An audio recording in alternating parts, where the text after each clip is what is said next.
Fala pessoal, tudo bem? Vamos falar hoje novamente do OGIN11, esse fundo aqui de infra isento de imposto de renda, tá? Tanto na alienação das cotas como no ganho de capital. Hoje ele está sendo negociado a menos de R$ 10. Vamos ver aí se vale a pena ou não utilizar o relatório mais atualizado. Depois a gente volta aqui e fala um pouco sobre o veículo como um todo, mas vamos direto aqui para o nosso belo overview, tá? Então, já de cara, o fundo está sendo negociado aí a 94% do seu valor patrimonial, né? Então está sendo negociado com desconto, um desconto em números absolutos aí de 57 centavos, né? Lembrando que ele é um fundo de base 10.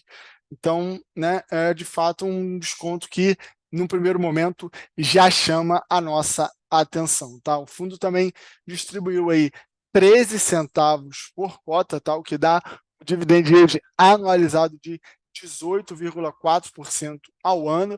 Lembrando novamente, né, esse tipo de fundo é um fundo isento de imposto de renda e também ele está com uma reserva ali de lucro de 15 centavos, né, um aumento ali de 0,05 esse mês, né? Lógico que não dá para a gente perpetuar isso, aqui é uma remuneração muito, né, interessante.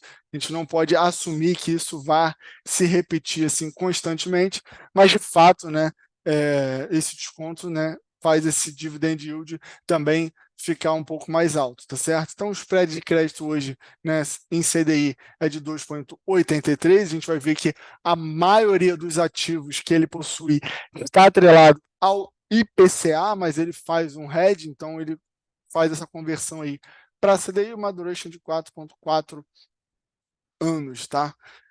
Em relação ao comentário aqui da gestão, né, chamou muita atenção essa resolução que teve, né, do Conselho Monetário, que restringiu ali a emissão de CRIs, CRAs, LCI, LCA e a LIG, e também, né, teve já um pouco mais, não temos nem tanto tempo assim, mas recentemente também teve a criação das debêntures, né, de infraestrutura. Então, um cenário aí para 2024 que a gente vai ter uma certa restrição na emissão de títulos de CRA e CRI, principalmente para empresas que não eram assim propriamente do setor imobiliário e do setor agro, e vamos ver como o mercado vai reagir a essa debênture de infraestrutura, que ela não é isenta para o investidor, mas possui alguns benefícios para a empresa, tá certo? Então, ele coloca aqui, né, um crédito aqui ampliado das empresas não financeiras, quanto vem do empréstimo bancário, mercado de capitais e dívida externa, né? Está aqui as cores de cada um deles. Em termos de debênture incentivada, né, a gente teve um mercado ainda em 2023 muito pujante, vinha crescendo, né, bastante emissão ali de debêntures incentivadas, de CRIs, né, e CRAs, que também são isentos de imposto de renda, tá certo? Esse cenário talvez dê uma mudada ali para o decorrer do ano, tá certo? Então, ele também informa aqui sobre o fechamento, né, de spread ali da emissão da Aeris e da Ambipar, né, cujo prêmio se reduz, e isso faz com que ele ganhe, né, contabilmente ali, né? Está aqui o fechamento, né, dos percentuais aqui dos spreads sobre a NTNB, né? Diminuiu bastante aqui a Aeres, né? Isso é positivo, na verdade, porque diminui o spread, então há essa marcação a mercado positiva, tá? Em termos de dividend yield, a gente já viu, né? 18,3, pagou 13 centavos por cota, está com uma reserva de 0,15, né, centavos, e ele também está sendo negociado a 15 centavos acima do mínimo, né, de 9,58, que é o mínimo que ele precisa ser negociado. Lembrando que isso aqui é um valor patrimonial para poder pagar os rendimentos, tá? Então, aqui, né, tá graficamente aqui esse prêmio, né, que estaria sendo negociado acima ali do mínimo que ele precisa para poder pagar o rendimento, um pouco do histórico, né? Você vê que ele veio pagando basicamente ali mais ou menos 6 meses atrás, em torno de 10 a 11 centavos, e em janeiro, né, teve esse pagamento um pouco superior de 13 centavos por cota, tá? Então, o carrego ponderado ali, CDI mais 2,83, né, no final do mês anterior era 3,44. Isso aqui também vai oscilar de acordo com a cota de mercado, tá? Então tá aqui o detalhamento agora da carteira, tá? Item por item. A maior posição aqui era uma posição de rodovia, né? A Transbrasiliana, que fica aí no estado de São Paulo. Você vê que os indexadores, apesar da maioria ser indexado ao IPCA, né? Embora a gente também tenha aqui indexado ao DI, como Ambipar, né? A própria Anemos, né, que é a empresa ali de energia eólica, Horizon, Aeres, né, ambas aí empresas, inclusive negociadas em bolsa, Oceanpack também, atrelado ao CDI, a maioria é IPCA, mas ele faz ali um hedge que a gente vai ver também se teve um impacto positivo ou negativo, né? Então, você tem um grande bloco aqui, né, na faixa ali de 5%, né, além, né, do maior posição que a gente já falou, com nomes bastante conhecidos, bastante consolidados, como Corsã, 3R Petróleo, Enalta, a própria Ambipar, né, são nomes conhecidos. Aí você tem uma outra faixa ali, mais ou menos na faixa de 4%, também com uma certa diversificação, né, inclusive setorial, empresa do setor solar, rodovia, também ventos, né, que é eólico, então bastante diversificado, a gente vai ver a exposição setorial. Depois você tem um outro bloco aqui, mais ou menos na faixa de 3%, um outro bloco na faixa de 2%, né? Então, apesar de não ter um patrimônio líquido tão grande assim, é uma gestão que sempre procurou a diversificação ali como uma forma de diminuir o risco, tá certo? Então tá aqui a alocação setorial para vocês, né? Logicamente, energia sempre marcando presença, com 18%, transporte e rodovia 26%, né? Esse é considerado um setor um pouco mais arriscado do que o normal, de maneira geral, um peso importante em petróleo e gás, gestão ambiental, né, 9, serviço portuário 5 e água e saneamento, né, que a gente viu muitas debêntures, muitas emissões de títulos para fazer frente aí aos investimentos do setor de saneamento, um setor que só tende a crescer, né, nesses ativos de infraestrutura, e o Ogin, né, como também é um fundo relativamente novo,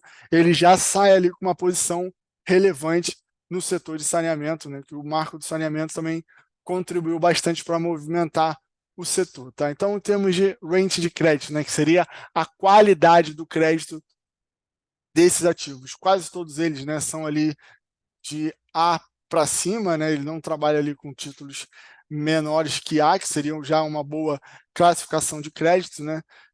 Você vê, não tem um triple A, mas tem ali, né, double A com perspectiva positiva, né? 21 com perspectiva positiva também, né? Somente um A, um 2, né? Double A com perspectiva negativa com 22%, e perspectiva A10, AA 12%, e 16% sem rating de crédito. Não significa necessariamente que são ativos arriscadíssimos, apenas que por uma questão, às vezes, de tamanho, não justificou você ter essa classificação das agências de crédito, que tem um custo, né, importante, né? Quem está no canal já está cansado aqui de ouvir isso, tá? Então tá aqui a atribuição agora de performance, como a gente falou, né, ele faz esse hedge aqui, né, com esse DEP, então você tem o prêmio do carrego, mais o hedge, que nesse caso aqui foi positivo, teve um trade aqui que seria um certo prejuízo ali na conta de ganho de capital, né, mas uma coisa pouca também, pequena, e o custo do fundo, né, no geral, foi um saldo ali positivo, tá? Em termos de atribuição de performance, né, como a gente já falou, o fechamento da curva impactou de maneira significativa, né, positivamente ali, o título da Ambipar, da Aeres, da Enalta, enfim, dentre outros aqui que vocês estão vendo. Tá? Em termos de número de cotistas, o fundo atingiu 2.423 cotistas, tá? Um fundo que ainda não explodiu ali, ele vem crescendo sim, mas de fato vem crescendo a um ritmo devagar, embora, né, suas cotas em termos absolutos, tá, elas estão baratas, né? Não digo em termos absolutos, porque, claro, a gente viu também em termos relativos o desconto, né, de 94%, está sendo negociado ao seu valor patrimonial, então tem um desconto relativo, e também em absoluto, né, com menos de R$ 10 você já consegue ter uma cota do Ogin, e ainda assim é um número pequeno, né, de investidores, com apenas 2.423, é um número que de fato, né, precisa aumentar, inclusive ele aumentando tem-se uma maior chance desse gap fechar, né? Então, para quem está pensando em entrar agora, pode ser uma oportunidade, tá? Aqui ele dá algumas outras informações em relação ao volume, né? O número de cotistas que a gente já viu vem crescendo devagar, ele vai te dar aqui algumas características, né, dos principais emissores aqui que ele tem, área de atuação, onde atua, enfim, são nomes conhecidos que a gente já viu aqui na carteira. E agora eu queria voltar lá para cima, né, para falar rapidamente aqui um pouco sobre esse veículo, né, que é um veículo isento, como eu já falei, né, em termos de ganho de capital e rendimentos para as pessoas físicas, né, possui uma distribuição mensal, portanto faz sentido você ter alguns fundos de infraestrutura também, se você está querendo viver de renda aí, querendo uma carteira mensal que te pague constantemente, tá certo? E também é um fundo que te protege da inflação, né, na medida em que você tem a grande maioria dos títulos aqui atrelados ao IPCA. Claro, esse fundo aqui, ele faz um hedge, né? Ele troca ali a remuneração para CDI, mas nada, né, está cravado em pedra que ele precisa continuar fazendo isso, né? Então, como a maioria dos ativos são atrelados ao IPCA, se o IPCA explodir, né, se houver um descontrole inflacionário, em tese, né, esse tipo de ativo também vai te proteger. E a liquidez, né, diferente de um fundo aberto, né, que o cotista pode ficar resgatando, isso aqui é um fundo fechado. Se você quiser vender as suas cotas, você vai ter que ir à bolsa e negociar. O fato, né, esse fato ele não atrapalha o gestor ele não é obrigado a se desfazer dos títulos ali em condições, às vezes, prejudiciais. Tá? Então, é um fundo que começou ali em outubro de 2022, está gerido pela Orama Gestão de Recursos, condomínio fechado, né? Acabei de dar a característica, tá? Ele não é restrito a investidor qualificado, qualquer um pode comprar, né? Investidor de varejo, eu, você, tá certo? Então, por hoje era isso, tá? Não deixe de se inscrever no canal, aqui a gente fala fundos imobiliários, FIAGRO, fundo de infra, tá? FIPS e E. Então, é isso. Grande abraço.